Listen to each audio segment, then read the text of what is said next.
Hello guys, welcome back to my channel. तो दोस्तों, मैं आप सभी के लिए लेकर आ गई हूँ एपिसोड 5 की हिंदी एक्सप्लेनेशन। तो चलिए दोस्तों, देरी न करते हुए एपिसोड और वीडियो की शुरुआत करते हैं। तो एपिसोड की शुरुआत होती है जहाँ पे चैंग जो है मान्यांग से कहता है कि चलो एक साथ रहते हैं। वहीं पे मान्यांग जो इसकी ये बात सुनकर बहुत शॉक्ड हो जाती है। चैंग जो फिर उसके रूम में घुस जाता है और उससे कहता है कि अब से मैं हमेशा तुम्हारे साथ रहूंगा, वो भी 24 आवर्स। तभी वहाँ पे मान्यांग उससे कहती है कि हम दोनों एक साथ कैसे रह सकते हैं और क्यों। जहाँ पे चैंग उससे कहता है कि अब तुम जो है एलिज ग्रुप की और जोंग फैमिली की ओनर बन गई हो, तो तुम्हारे साथ किसी ना किसी को तो रहना ही पड़ेगा, तुम्हारी सेफ्टी के लिए और तुम्हें प्रोटेक्ट करने के लिए। और वैसे भी कुछ ही दिनों में जो है शेयर होल्डर की मीटिंग भी होने वाली है। तुम्हें जो है बिजनेस के बारे में कुछ भी नहीं पता है, तो मैं जो है तुम्हें बिजनेस के बारे में सब कुछ सिखा भी दूंगा, क्योंकि मैं नहीं चाहता इस बार जो है तुम पिछली बार की तरफ फिर से कोई गलती कर दो सबके सामने। जहाँ पे मान्यांग उससे कहती है कि हाँ, मैं मानती हूँ कि मैंने पिछली बार जो है गलती की थी, लेकिन तुमने अभी तक उस बात को याद रख रखा है। फिर तभी वहीं पे वो ये भी बोलती है, लेकिन हम फिर भी एक दूसरे के साथ एक कमरे में कैसे रह सकते हैं। जहाँ पे वो बोलता है कि क्यों नहीं रह सकते, तभी वो बोलती है कि तुम देख सकते हो कि मेरे रूम में सिर्फ एक ही बेड है, आखिर हम सोएंगे कहाँ, एक ही बेड पे सोएंगे क्या। जहाँ पे वो बोलता है कि क्यों, तुम्हारे रूम में जो है सोफा है, सोफे पे सो सकती हो तुम, बाथटब में सो सकती हो, ड्रेसिंग रूम में सो सकती हो, फिर कारपेट पे भी सो सकती हो। जहाँ पे मान्यांग जो हैरान होते हुए बोलती है कि क्या तुम चाहते हो कि मैं जो है कारपेट पे सोऊं। तभी वहाँ पे चैंग कहता है उससे कि क्यों, क्या तुम मेरे साथ सोना चाहती हो। जहाँ पे वो उससे बोलती है कि भला तुम्हारे साथ कौन सोना चाहेगा। जहाँ पे चैंग उससे कहता है कि क्यों नहीं सो सकती तुम मेरे साथ, आखिर हम दोनों एंगेज एक दूसरे के साथ। जहाँ पे मान्यांग उससे कहती है कि आखिर हम दोनों की एंगेजमेंट कब हुई, हम दोनों कब एंगेज हुए। तभी वहाँ पे मान्यांग जो अचानक से बेड पर गिर जाती है, चैंग भी उसके ऊपर गिर जाता है, वो दोनों एक दूसरे के काफी करीब होते हैं। तभी चैंग उससे कहता है कि क्या तुम मुझे याद दिलाने की कोशिश कर रही हो कि मैं जोंग फैमिली से जाकर रिक्वेस्ट करूँ कि वो तुरंत ही हमारी जो है एंगेजमेंट सेरेमनी कराएं। तभी वहाँ पे मान्यांग से कहती है कि मेरा ये कहने का मतलब नहीं है। और फिर तभी वहाँ पे चैंग का दोस्त फांग आ जाता है, जिसकी नजर जो है इन दोनों पर पड़ जाती है, तो वो हैरान हो जाता है। फिर चुपके से जो है इन दोनों को देख रहा होता है, मुस्कुरा रहा होता है। वहीं पे युआन भी आ जाता है, वो भी देख लेता है, वो भी देख रहा होता है फांग के साथ मिलकर। तभी वहाँ पे मान्यांग की जो है नजर पड़ जाती है इन दोनों पर, तो वो तुरंत ही बेड पर से उठ जाती है। वहीं पे फांग जो है चैंग के कुछ कपड़े लेकर आया होता है, तो वो रख रहा होता है रूम में। जहाँ पे मान्यांग उससे बोलती है कि ये क्या कर रहे हो तुम। जहाँ पे फांग उससे कहता है कि अब से मेरे बॉस जो है आपके साथ रहेंगे, तो मैं उनका सामान यहाँ पर शिफ्ट कर रहा हूँ। और वहीं पे वो मान्यांग से ये भी कहता है कि अब से मेरे बॉस और आप जो है कपल की तरह रूम में रहने वाले हैं, तो आप जो है मेरे बॉस के साथ ज्यादा नरमी से पेश मत आना, उनके साथ हमेशा सख्ती से पेश आना, क्योंकि मैं भी चाहता हूँ कि मेरे बॉस को कोई परेशान करे। वहीं पे वो इतना बोलकर चला जाता है और वहीं पे युआन भी जो है चैंग के बिस्तर को रखकर वहां से चला जाता है। फिर चैंग जो है मान्यांग से कहता है कि अब से मैं तुम्हारे साथ रहूंगा तुम्हारे रूम में, तो तुम्हें जो है अपने आप को मेरे लिए बदलने की जरूरत नहीं है, तुम पहले जैसे अपने रूम में रहती थी वैसे ही रहना। वहीं पे वो जो है अपना कुछ काम करने के लिए बैठ जाता है सोफे पर और मान्यांग से कहता है कि तुम जो है बेड पर सो सकती हो। जहाँ पे मान्यांग जो उससे कहती है कि क्या तुम सोफे पर सोओगे। जहाँ पे चैंग उससे कहता है कि मुझे जो है ज्यादा सोने की आदत नहीं है, तो तुम मुझसे पहले सो सकती हो। तभी मान्यांग जो है तुरंत ही अपने बेड पर लेट जाती है, सोने की कोशिश कर रही होती है। वहीं पे उसे जो है काफी ऑकवर्डनेस लग रही होती है और नींद भी नहीं आ रही होती है। और तभी वो जो है चैंग की तरफ अपना चेहरा कर लेती है और उसे बड़े प्यार से चुपके से निहार रही होती है। वहीं पे चैंग की नजर पड़ जाती है कि मान्यांग जो उसे देखने की कोशिश कर रही है। तभी मान्यांग को पता चल जाता है कि चैंग उसे देख रहा है, तो वो शर्मा जाती है और घबरा जाती है और तुरंत ही अपना चेहरा जो है दूसरी साइड कर लेती है और सो जाती है। फिर सुबह हो जाती है, जहाँ पे चैंग जो है मान्यांग को उठा रहा होता है। मान्यांग जब उठती है फोन में टाइम देखती है तो 6:30 बज रहे होते हैं। तभी वो चैंग से कहती है कि कितनी सुबह सुबह तुम मुझे क्यों उठा रहे हो। तभी चैंग उससे कहता है कि चलो हमें जो है मॉर्निंग वॉक पर जाना है। जहाँ पे वो उठती नहीं है, तो उसे जबरदस्ती उठाकर खींच कर ले जाता है अपने साथ और फिर अपने साथ जो है रनिंग करवा रहा होता है। मान्यांग जो है काफी थक जाती है, वो कहती है कि मैं अब नहीं कर सकती हूँ। तभी चैंग उसे अपने साथ जबरदस्ती रनिंग करवा रहा होता है। वहीं पे अंकल गुआन भी जो है दोनों को रनिंग करते हुए देख रहे होते हैं। फिर देखते हैं कि चैंग जो है मान्यांग को तैयार करता है अपने हाथों से। वो सबसे पहले अपने हाथों से उसे सैंडल पहनाता है। वहीं पे मान्यांग को जो है काफी ऑकवर्ड लग रहा होता है, तो उसे मना करती है, लेकिन चैंग उसे अपने हाथों से ही सैंडल बनाता है। फिर मान्यांग अपना मेकअप करती है इसके बाद और लिपस्टिक लगाकर चैंग को दिखाती है, तो चैंग को जो उसके लिपस्टिक का कलर पसंद नहीं आता है, तो वो बार बार उसकी लिपस्टिक चेंज करवा रहा होता है और आखिर में फिर वो खुद ही अपने आप उसके लिए लिपस्टिक चूज करता है और उसको लिपस्टिक भी लगाता है। फिर उसके बाद वो अपने हाथों से उसके बालों को भी बनाता है और हूबहू उसे जोंग शिनयान जैसा तैयार कर देता है। फिर चैंग जो है सोफे पर सो रहा होता है, मान्यांग बेड पे सो रही होती है, तो चैंग को जो है एक्सीडेंट वाला सपना दिखाई देता है। वो काफी ज्यादा घबरा जाता है और अजीब और गरीब सी हरकतें करने लग जाता है। वहीं पे मान्यांग की नजर पड़ती है, तो वो तुरंत ही उसे उठाने की कोशिश करती है, लेकिन चैंग जो है उसका गला पकड़ लेता है और जोरों से दबा रहा होता है। वहीं पे मान्यांग कह रही होती है कि चैंग ये तुम क्या कर रहे हो, तो तुरंत ही चैंग अपनी आंखें खोलकर देखता है, तो वो उसका गला छोड़ देता है। फिर वो मान्यांग से ये कहता है कि जब भी मैं सो रहा हूँ तो तुम मेरे कभी भी करीब मत आना, और इतना कहकर वहां से चला जाता है। और फिर हम नेक्स्ट सीन में देखते हैं जहाँ पे फान जो है किसी लड़की से मिलने के लिए एक रेस्टोरेंट में जाता है। वहीं पे हम देखते हैं कि और कोई नहीं, वो लड़की लिन होती है। लिन को देखकर वो बोलता है कि सॉरी, शायद से मैं गलत जगह पर आ गया हूँ। तभी यहाँ पे लिन बोलती है कि तुम गलत जगह पर नहीं आए हो, वो क्या है तुम्हारे पापा के जो दोस्त है वो मेरे भाई है। वहीं पे वो बैठ जाता है तो बोलता है कि सॉरी, मुझे लगा कि तुम मुझे फॉलो कर रही हो। जहाँ पे वो बोलती है कि तुम्हें ऐसा क्यों लगता है कि हमेशा मैं तुम्हें फॉलो ही कर रही हूँ। और वहीं पे वो इससे ये भी बोलती है कि मेरे भाई ने जो है तुम्हारे बारे में मेंशन किया था कि तुम जो है लोगों से डीलिंग करने में बहुत ज्यादा अच्छे हो, लेकिन इस बार जो है मैंने तुम्हें रिजेक्ट कर दिया क्योंकि तुम मेरे टाइप के नहीं हो और ना ही मेरा कोई ऐसा इंटेंशन है तुम्हारे साथ रिलेशनशिप में रहने का। और वैसे भी पिछली बार तुमने मुझे रिजेक्ट किया था तो इस बार मैंने तुम्हें कर दिया। जहाँ पे फान कहता है कि तो अच्छी बात है क्योंकि मेरी भी ऐसी कोई इंटेंशन नहीं है, अब मैं ऐसे चलता हूँ। तभी वो उसे रोकते हुए बोलती है कि जिंदगी में तुम्हें हर बार रिजेक्शन मिलते रहे तो इसका मतलब ये नहीं है कि तुम्हें काम में भी रिजेक्शन मिलेगा। मेरी कंपनी और मैं अभी भी तुम्हारी ज्वेलरी डिजाइन में इंटरेस्टेड है, अगर तुम चाहो तो मेरे साथ मिलकर काम कर सकते हो। जहाँ पे वो उसे कहता है कि मिस लिन, मुझे लगता है कि मैंने आपको लास्ट टाइम ही समझा दिया था कि मैं आपके साथ काम करने में बिल्कुल भी इंटरेस्टेड नहीं हूँ। तभी यहाँ पे लिन कहती है कि लास्ट टाइम और इस टाइम की बातें अलग अलग है क्योंकि इस टाइम तुम्हारी कंपनी जो है ओवर क्राइसिस से गुजर रही है।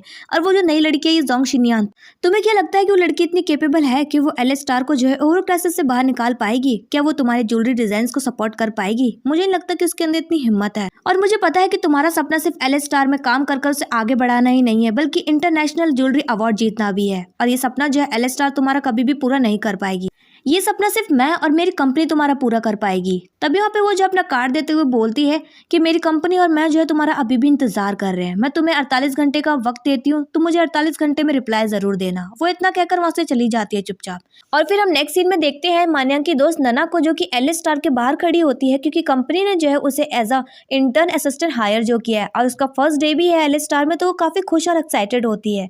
फिर हम देखते हैं कि मीटिंग रूम में सभी लोग बैठे होते हैं शेयर होल्डर की मीटिंग के लिए और वहीं पे सभी लोग जो है शिनयान का इंतजार भी कर रहे होते हैं। और वहीं पे वो शिनयान की बुराई भी करते हुए नजर आते हैं और कहते हैं कि वो ऐसे कैसे उसे सीईओ की कुर्सी पे बैठा सकते हैं, वो 10 सालों से गायब थी और उसे ना ही कोई बिजनेस मैनेजमेंट का एक्सपीरियंस है, तो वो उसे सीईओ की कुर्सी पे बिठाने के लिए राजी नहीं होंगे।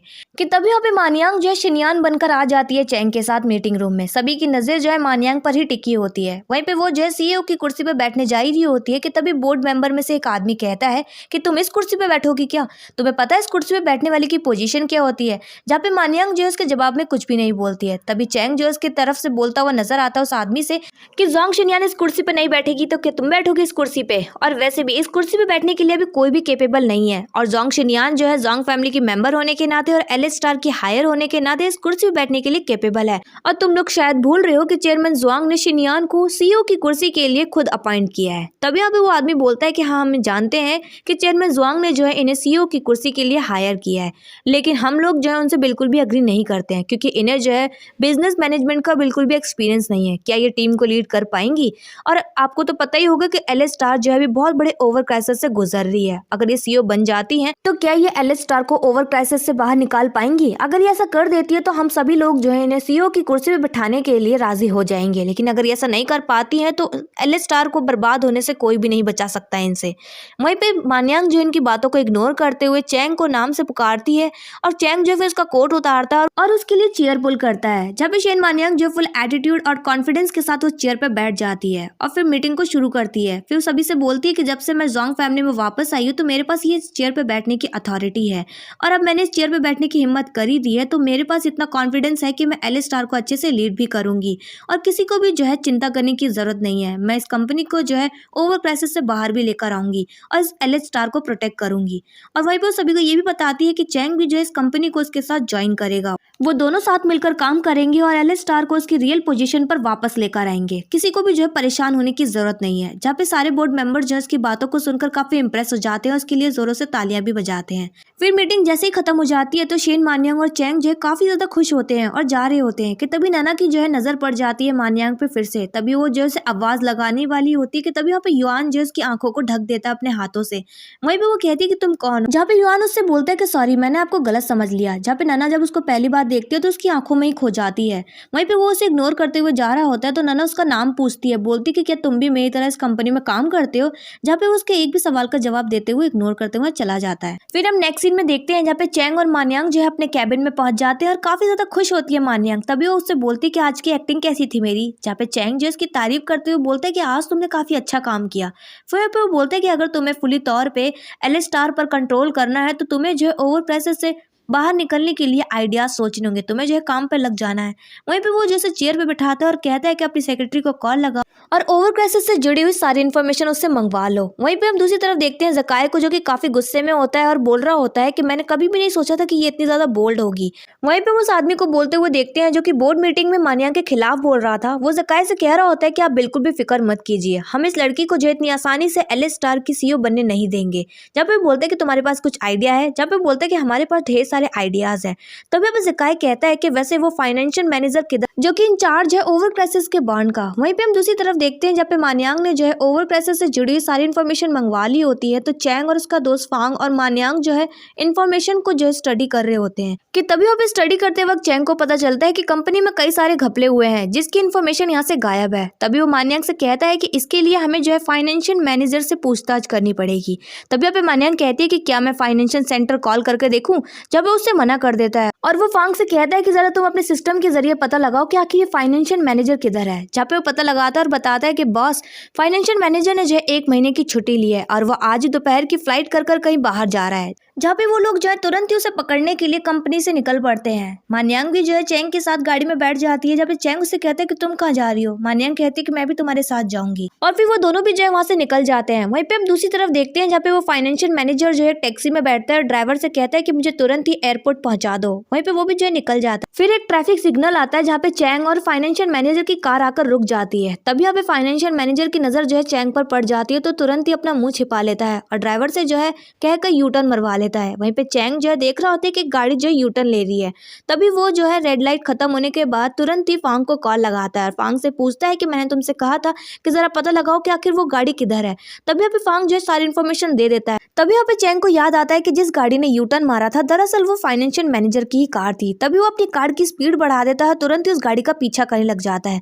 वहीं पे मान्यांग की नजर पड़ जाती है उस गाड़ी पर। तभी वो कहती है कि फाइनेंशियल मैनेजर की कार वो रही। तभी यहाँ पे चैंग जो उसका पीछा करता है। फाइनेंशियल मैनेजर बड़ी चालाकी से अपनी गाड़ी को जो है दूसरी साइड से ले जाता है। वहीं पे चैंग भी जो है शॉर्टकट रास्ता लेकर फाइनेंशियल मैनेजर की गाड़ी के आगे अपनी गाड़ी ले आता है और गाड़ी को रोक देता है। वहीं पे फाइनेंशियल मैनेजर जो है गाड़ी से निकलकर भाग जाता है। तो शेन मान्यांग जो उसके पीछा करती है उसे पकड़ने के लिए। वहीं पे चैंग भी जब उसके पीछे भागता है तो गाड़ी में जो ड्राइवर होता है वो चैंग को जबरदस्ती रोकने की कोशिश करता है। वहीं पे हम दूसरी तरफ एलएच कंपनी में देखते हैं जब ज़काय जो है काफी ज्यादा परेशान होता है। वो बोलता है कि फाइनेंशियल मैनेजर जो है अभी निकला या नहीं, जहाँ पे उसका असिस्टेंट से कहता है कि बॉस आप चिंता मत कीजिए, फाइनेंशियल मैनेजर ने मुझसे कहा है कि वो जैसे पहुंच जाएगा तो वो जो है हमें कॉल कर देगा। तभी यहाँ पे ज़काय कहता है कि उसको यहाँ से जाना ही होगा क्योंकि वो लिस्ट जो है मैंने उसको उसके हाथ में थमाई है, अगर वो पकड़ा गया तो। जहाँ पे असिस्टेंट कहता है कि उसने कहा है कि अगर वो पकड़ा गया तो वो जो इस लिस्ट को छिपा के रखेगा। तभी यहाँ पे ज़काय अपने असिस्टेंट से कहता है कि तुम्हें ये काम जितना आसान लग रहा है इतना है नहीं, क्योंकि मैं शिनयान से तो डील कर सकता हूँ लेकिन अपने साथ वो जिस आदमी को लेकर आई है चैंग को, वो आदमी मुझे थोड़ा सा टेढ़ा नजर आ रहा है, कुछ अजीब सा लग रहा है। जहाँ पे असिस्टेंट कहता है कि आपको ऐसा क्यों लग रहा है। जहाँ पे वो कहता है कि मुझे वो आदमी थोड़ा सा जाना पहचाना सा लग रहा है और वैसे भी शिनयान और वो आदमी जब एक साथ होते हैं तो कपल जैसी वाइब बिल्कुल भी नहीं आ रही होती है। जहाँ पे उसका असिस्टेंट उससे बोलता है कि बॉस तो इसका मतलब वो दोनों जो है कपल बनने की एक्टिंग कर रहे हैं। तभी ज़काय जो है बोलते हैं कि मुझे उस चैंग की सारी इन्फॉर्मेशन निकाल कर दो। वहीं भी हम दूसरी तरफ देखते हैं कि मान्यांग जो है फाइनेंशियल मैनेजर के पीछे अभी भी भाग रही होती है और उसे पकड़ भी लेती है। तभी यहाँ पे फाइनेंशियल मैनेजर कहता है कि प्लीज मुझे जाने दो मिस शिनयान। तभी वो कहती है कि तुम्हें पता है कि अगर मैं मिस शिनयान हूँ तो मुझे चुपचाप वो लिस्ट वापस लौटा दो। जहाँ पे वो कहते हैं कि आप कौन सी लिस्ट की बात कर रही हैं, मेरे पास ऐसी कोई भी लिस्ट नहीं है। तभी वो कहते हैं कि मुझे अच्छे से पता है कि तुम्हारे पास ही है। जहाँ पे वो बोलते हैं कि मुझे बस उन लोगों ने जो है यहाँ से जल्द निकलने के लिए कहा है, इसलिए मैं यहाँ से जा रहा हूँ। तभी वो कहती है कि मुझे बस तुम वो लिस्ट दे दो, मैं तुम्हें यहाँ से जाने दूंगी। जहाँ पे वो कहते हैं कि मेरे पास ऐसा कुछ भी नहीं है, आपको गलतफहमी हुई है। तभी यहाँ पे शिनयान जो है वो लिस्ट लेने के लिए आगे बढ़ती है। तभी यहाँ पे वो फाइनेंशियल मैनेजर से कहता है कि ठीक है मैं आपको वो लिस्ट लौटाता हूँ। वहीं पे वो लौटाने की वजह वो पूरी फाइल जो है ऊपर से नीचे फेंक देता है। जहाँ पे मान्यांग जो इस फाइल को लेने के लिए नीचे जा ही रही होती है कि तभी वो चैंग को ऊपर आते हुए देख लेती है और तुरंत ही रुक जाती है। चैंग काफी गुस्से में होता है और अपने टाई निकालते हुए उस आदमी को बांध देता है और ऊपर से नीचे लटका देता है। और दोस्तों यहीं पर एपिसोड 5 की एंडिंग हो जाती है। तो दोस्तों मैं मिलूंगी मेरे नेक्स्ट वीडियो में एपिसोड 6 की हिंदी एक्सप्लेनेशन के साथ। आपको इस एपिसोड की हिंदी एक्सप्लेनेशन और वीडियो कैसा लगा कमेंट बॉक्स में कमेंट कर जरूर बताएं। चैनल पर नए सब्सक्राइब करें, वीडियो को लाइक करना ना भूलें। Thanks for watching my video.